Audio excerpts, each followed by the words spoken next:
Hey guys, share ko lang. Alam niyo bang dito sa amin libre ang tubig? Yes, libre po ito. Galing sa kabundukan.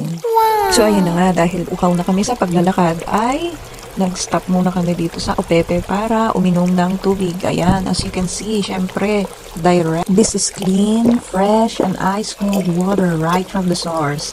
Para nang uminom ng ice bottled water. Pero it's from nature. Ay sus, hindi kayo makapaniwala. Sobrang refreshing nito. At syempre, hindi lang ako ang nauhaw, pati mga junaris ko. Kaya ito, sumasahod na rin ako at bibigyan ko sila. Ayan, uhaw na uhaw talaga.